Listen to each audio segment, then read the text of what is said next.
자, 이번 편부터 소개해드리는 이 Z 로드스터의 과거 모델들 2세대 G4, 1세대 G4 그리고 G3까지 저희가 다 타볼 건데요. 역사상 유일하게 G4 중에 독일에서 생산됐던 로드스터 어떤 느낌인지 바로 출발해 보겠습니다.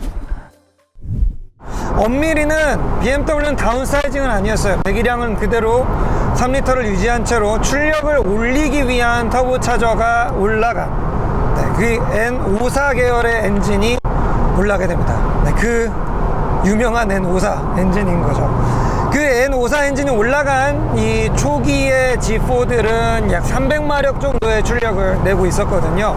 근데 그 이후로 2세대 G4의 이 생애 주기의 뒷부분 후반부에는 성능을 좀 더 끌어올린 S 버전의 모델이 나오게 되었습니다. 그 차가 바로 이 녀석입니다. 이 차는 좀 더 높은 부스트를 통해서 335마력 그리고 좀 더 높은 토크를 일시적으로 분출할 수 있는 그러한 성능을 갖추게 되었어요. N54가 왜 유명한지 알려주세요. 악명이 높았죠. 이것저것 오일도 새고 물도 새고. 이 IS 버전은 출력이 올라갔고 또 가속력을 올리기 위한 그러한 어떤 성능 초점형 모델이었기 때문에 수동 기어는 아예 제공이 되지가 않았고 오로지 7단 DCT로만 출시가 되었던 모델입니다. 7단 DCT 덕분에 이 미국 기준으로 제로 60 마일까지의 가속 시간은 4.7초대, 뭐 제로 100으로 하면 4.8초나 4.9초대 정도를 그리게 되니까 어쨌든 이 G4 모델에서 정통 M 모델이 아니었던 모델 중에서는 5초대의 벽을 깬 첫 모델이라고 할 수 있는 그런 기념비적인 모델이었죠. 그러니까 이때만 해도 BMW가 이 G4에 넣었던 파워트레인은 뭐 연비를 좀 더 강하게 한 그런 엔진과 변속기의 조합이 아니라 어떻게든 이 차를 조금 더 빠르게 달려나갈 수 있게끔 하기 위한 그러한 모든 방향으로 다이얼을 다 타이트하게 조여놨던 거죠.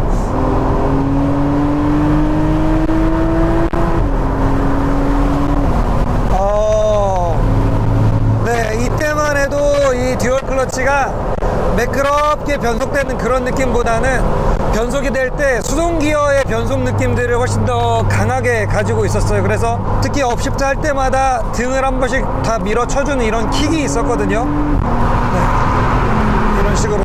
하지만 그런 킥이 존재한다라는 건 반대로 말하면 변속에 소요되는 시간이 매끄럽게 붙는 방식보다는 한 템포 느리다라는 뜻이기도 합니다. 실제로 아주 빠르게 다음 단을 잡는 이런 느낌은 아니고 흡사 매뉴얼 기어를 운전하는 그 운전을 잘하는 사람이 빠르게 기어 변속을 하는 그런 템포의 변속 느낌에 가까워요. 그러니까 약간 어느 정도 감성도 있고 하지만 약간 빈틈도 있는 것 같은 그러한 형태의 쉬프팅입니다.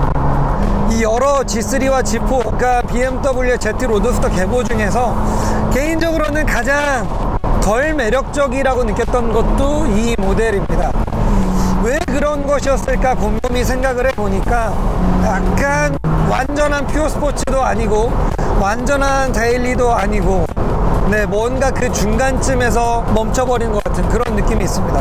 아무리 무게가 가벼운 알루미늄 소재로 만든 하드탑이기는 하지만 지붕을 덮었을 때와 내렸을 때 이때 이 스티어링을 움직여주는 요 반응의 차이가 분명히 느껴지기는 해요. 루프를 닫아놨을 때에는 확실하게 1층과 2층의 무게감이 분리되어 있는 듯한 그러한 움직임을 보여줬거든요. 근데 일단 루프를 뒤쪽으로 접어놓고 나면 뭔가 CG점이 두 개가 있었던 것 같은 그 약간의 다른 느낌들은 없어집니다. 하지만 여전히 이 차의 하체 감각은 스포츠 플러스로 단단하게 조여놓은 상태에서도 한 박자 아니 반 박자 정도 살짝 늦게 따라오는 그런 느낌들은 완전하게 지원하지는 못했어요. 이 다음 세대의 현행 G4가 그런 부분들을 완벽하게 없애놓은 걸 보면 한 세대만 해도 이 셰시 엔지니어링의 수준이 얼마나 많이 바뀌었는지 이런 부분들도 짐작해 볼 수 있는 대목입니다.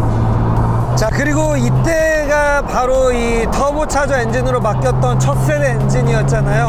이때만 해도 이 부스트 컨트롤에 대한 부분들이 뭔가 과거의 터보 엔진의 습성들을 띠고 있어요. 평탄하게 이 토크 레인지를 유지하는 부분들도 약간은 삐쭉빼쭉한 느낌들이 있고요. 부스트를 채워나가는 그 순발력 면에서도 확실히 기다렸다가 팍 터지는 이런 꽝터보 같은 느낌들이 조금 더 살아 있습니다.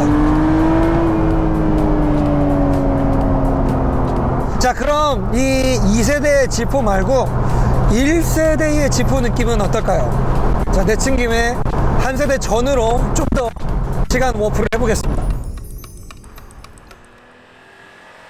G3에서 G4로 이름이 바뀐 첫 G4의 1세대 모델입니다. 이 2000년대 중반 후반부의 이 시기는 어떻게 보면 가장 예민한 경쟁자라고 할 수 있는 포르쉐에서의 이 경량 스포츠카 라인업이 박스터와 케이맨, 즉 이 로드스터 버전과 투도어 하드탑 쿠페 버전으로 나뉘는 데 있어서의 큰 역할, 큰 영향을 미쳤던 거에 분명히 이 G3의 M 로드스터와 M 쿠페였을 거예요. 그래서 이 2세대 M 쿠페 같은 경우에는 확실하게 이 전체적인 셰시의 강성이 쇳덩어리를 깎아 만든 것 같은 그런 일체감을 줍니다. 이 차를 시동을 걸고 주차장에서 빠져나오는 그 순간부터 그 느낌을 느낄 수가 있어요. 전혀 과장하는 게 아닙니다. 바퀴가 구르는 순간부터 이 차는 뭔가 다르다라는 아주 그 스파르탄적인 요소들을 곳곳에서 물씬 풍겨주고 있습니다. 일단 이 스티어링의 느낌은요, 역대 타본 BMW 중에 정말 가장 수다스러운 스티어링이에요. 어떤 뜻이냐, 앞바퀴가 밟고 지나가고 있는 그 노면 상태를 진짜 제가 이렇게 손바닥을 짚고 가는 것 같은 그 정도의 느낌의 피드백으로 제잘제잘 되면서 온갖 진동과 이 피드백의 느낌들을 전달해 줍니다. 그리고 무게감도 어마어마하게 무거워요. 네, 제가 이 2016년도에 뉴르부르크링 내구레이스 처음 출전을 하기 시작했을 때, 그때 제가 이 1세대 G4 쿠페 모델의 레이스카 버전으로 양산차 클래스에 나갔었거든요. 근데 그때 탔었던 차도 적게 인풋을 줘도 많은 아웃풋이 일어나는 자동차였기 때문에 딱 필요한 이상의 인풋을 주는 순간 이 운전자를 픽 내뱉어 버리는 그런 좀 날카롭고 약간은 까칠한 그런 느낌들도 주고 있었어요. 근데 이 도로용 G4 M 쿠페도 사실 그 특성에서 그렇게 벗어나지는 않습니다. 그러니까 이 차는 운전을 잘하는 사람들이 더 재미있게 주무르고 가지고 놀 수 있는 그러한 자동차였고요. 조금 더 순하고 포용력이 넓은 거는 쿠페 버전이 아니라 이 G4 M 로드스터가 그 역할을 가져가게 된 거죠. 6천, 7천, 8천.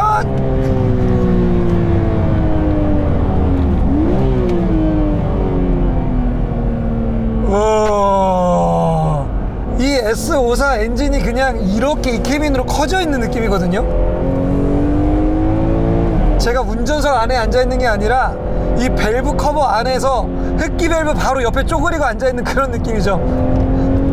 엔진은 당시에 있었던 M3 246의 파워플랜트를 그대로 수혈받았습니다. 직렬 6기통에 3.2L, 그리고 고회전으로 회전하는 거의 8000rpm 가까이 돌릴 수 있는 NA 엔진의 그 카랑카랑하고 날카로운 음색을 지니고 있죠. 제가 이 차를 타고 아밀리아 아일랜드에 있는 동네를 통과하고 있거든요. 근데 저속기동으로 할 때 승차감이 그렇게 나긋나긋하지도 않고요. 그리고 또 차 전장 자체도 짧기 때문에 이 뭔가 모든 롤링과 피칭에 대한 이 정보가 아주 빠르게 초기 반응도 들어오고, 그리고 이 조금 신경질적으로 차를 뒤흔드는 이러한 느낌들도 어느 정도 갖고 있어요. 사실 이때부터였어요. 이 M 모델도 전후 엑셀의 무게 배분을 50대 50을 약간 편집증처럼 이렇게 맞추려고 노력했던 전륜과 후륜이 거의 50점 몇 퍼센트 대 49점 몇 퍼센트. 네. 사실 길이가 긴 차들은 전후 무게 배분을 뭔가 조정할 수 있는 패키징의 여력이 좀 되는데, 이렇게 4m를 간 넘기는 짧은 바디일수록 사실 그런 부분들이 쉽지 않거든요. 그렇기 때문에 또 자연스럽게 이 Z 시리즈 LT처럼 되어 있는 이런 롱 노즈와 숏데크 방식의 바디 스타일을 자연스럽게 고수할 수 있지 않았나 싶습니다. 그리고 이 쿠페는 1세대 G3의 M 쿠페랑 비교했을 때 스타일링적인 면에서는 완전히 달라졌어요.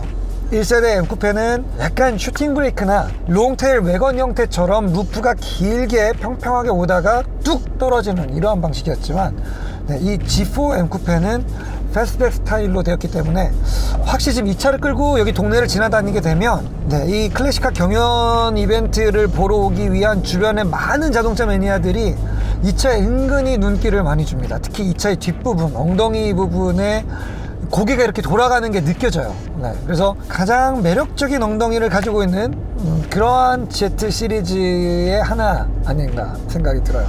자, 이렇게 1세대 G4까지 만나봤는데요. 이렇게 되니까, 자, 이 전에 나왔던 Z3 계보의 움직임은 어떨지, 그리고 또 이 오픈탑에 주는 어떤 이 스포츠카의 감성은 어땠을지도 굉장히 궁금합니다. Z3를 만나러 가보겠습니다.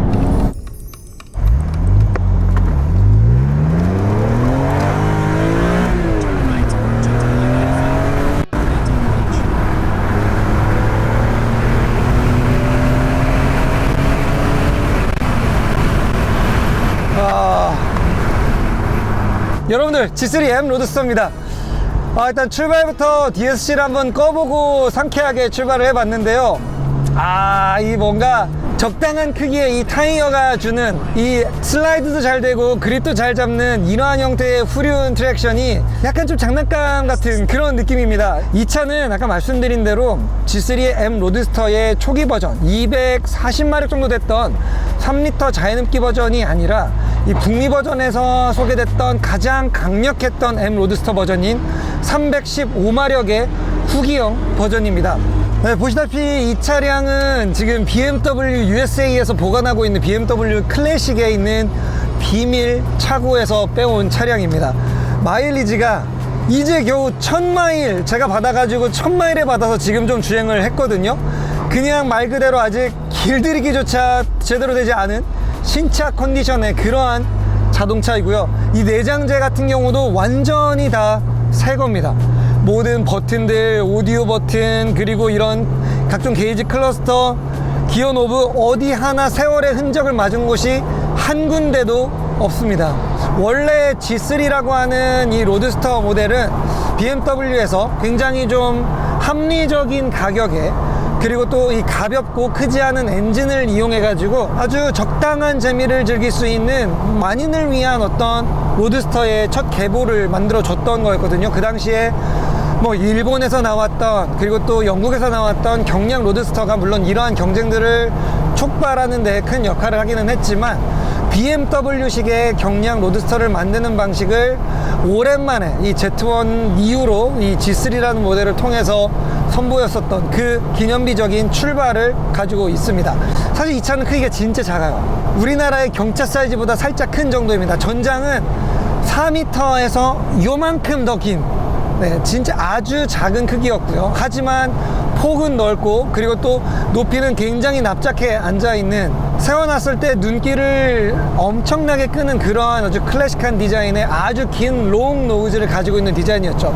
이 G3는 얼마나 이 앞코가 길었냐면요, 옆에 있는 이 사이드 미러 보이시죠? 이 사이드 미러가 차 전체 길이에서 중앙보다 더 뒤쪽으로 물러나 있을 정도로 아주 긴 코를 가지고 있습니다.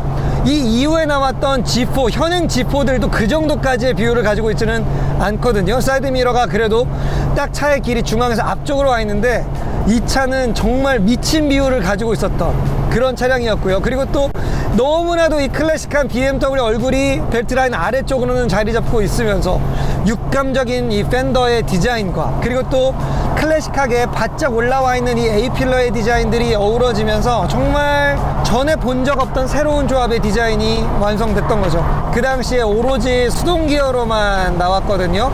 그런데 네, 이 수동 기어가 6단이 아니라 5단이에요. 이 5단 기어가 달려있는 트랜스미션을 보면, 이 차가 진짜 나이가 제법 된 자동차로구나 라는 거를 바로 피부로 느낄 수가 있습니다. 2000년대 전후가 이제 막 수동 6단이 본격적인 고성능 모델들에 하나 둘 달리기 시작했던 때였거든요. 물론 99년도에 나왔던 혼다의 S2000 제가 탔던 그 차량은 그 당시에 이미 수동 6단을 달고 나오기는 했었는데, 그보다 더 늦게 나온 이 2002년식 M 로드스터가 5단이라는 거는 약간 뭐지? 의아한 부분들이 좀 있기는 합니다. 하지만 괜찮아요. 5단이어도 7700rpm까지 회전할 수 있는 고회전 엔진이기 때문에 모든 기어 단수를 빡빡빡 쥐어짜면서 달릴 수 있는 그런 즐거운 운전경험을 보여주거든요. 기어 레버도 엄청나게 길어요. 하지만 이 긴 기어 레버를 당기고 넣을 때마다, 그리고 힐앤터로 기어를 내릴 때마다 뭔가 자동차랑 같이 뭘 열심히 호흡을 맞춰 나가고 있다라는 어떤 그런 일치감을 느끼게 됩니다.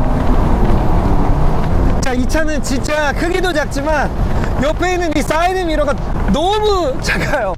손바닥만 해서 그 여성분들 쓰시는 휴대용 화장 거울로 뒤를 보는 것 같은 느낌입니다. 뭔가 제대로 한 차선에 있는 차들도 다 보이지 않아서 계속 고개를 좌우로 흔들면서 봐야 되고요. 이 운전대는 또 어떤가요? 이 운전대는 지금 기준으로 보면 M 로고만 하나 바뀌었다 뿐이지 뭔가 스포티한 느낌이라기보다는 늘어난 속옷이 하나 이렇게 빨래가 걸려있는 것 같은 그런 디자인이거든요. 하지만 그 다음에 이 미러 시선을 들어 올려서 계기판을 보게 되면 이때부터는 M의 헤리티지가 느껴지기 시작합니다. M 전용 모델들 이 당시에는 다이얼이 검정색 바탕이 아니라 이렇게 약간 밝은 형태의 그레이 계열의 배경을 가지고 있었거든요. 그리고 이 당시에 나왔던 이 46 M3도 그랬지만 고회전 RPM 쪽으로 가면은 옐로우 존에 대한 표시, 그리고 그 다음에 본격적으로 레드 존에 대한 표시가 나와 있습니다.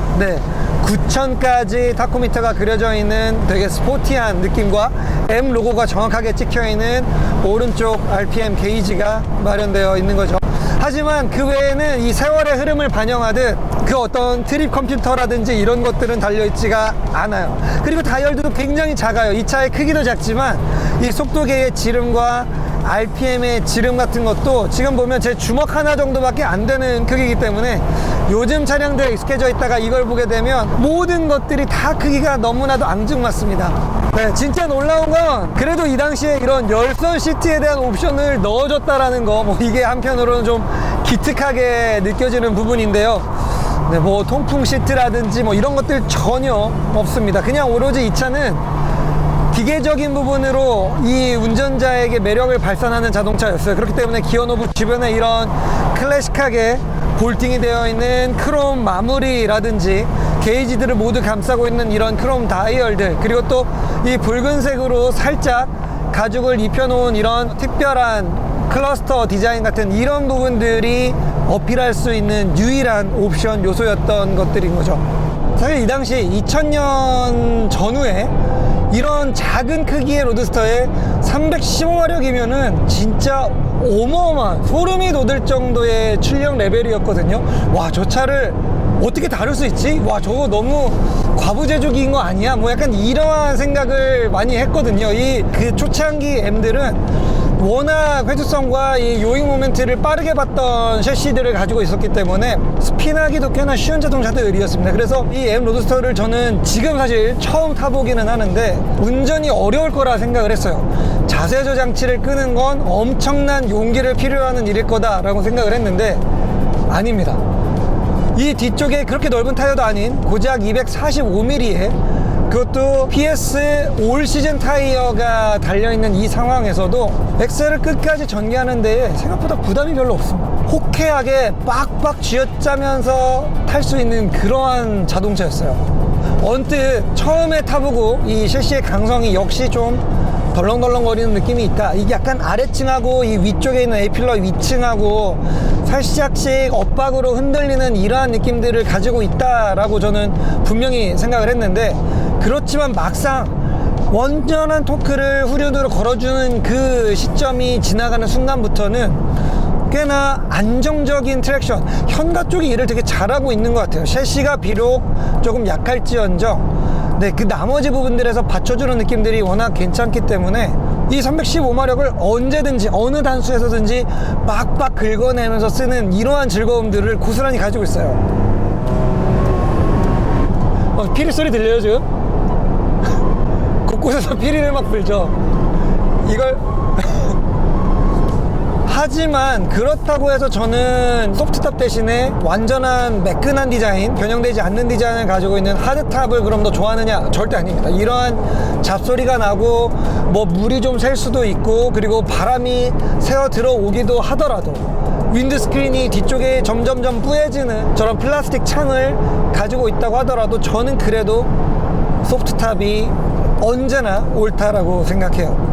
네, 그렇기 때문에 이 2세대 G4에서 나왔던 그 하드탑이 저는 개인적으로 너무 마음에 들지 않았기도 했고요. 이 차는 좀 포지셔닝이 되게 재밌는 차였습니다. 성능적으로 봤을 때에는 뭐 2리터급의 VTEC 엔진을 썼던 이 뭐 S2000, 네, 이거를 완전히 능가하는 어떤 퍼포먼스까지는 아니었던 걸로 보여져요. 하지만 차와 느낄 수 있는 인터랙션 면과 그리고 이 차를 가지고 놀 수 있는 수비 범위 면에서 봤을 때에는 이 당대에 나왔던 다른 스포츠 로드스터들보다 좀 더 폭이 넓게 되어 있습니다. 그러니까 속도가 꼭 빠르지 않아도 내가 자동차를 컨트롤하고 있다라는 그 느낌을 주기에는 이만한 모델들이 없었던 것 같습니다. 그리고 그런 면으로 본다면 비록 속도가 최강은 아니었을지라도 아주 퓨어한 스포츠카 카테고리 안에 넣을 수 있는 그런 장르의 자동차인 거죠.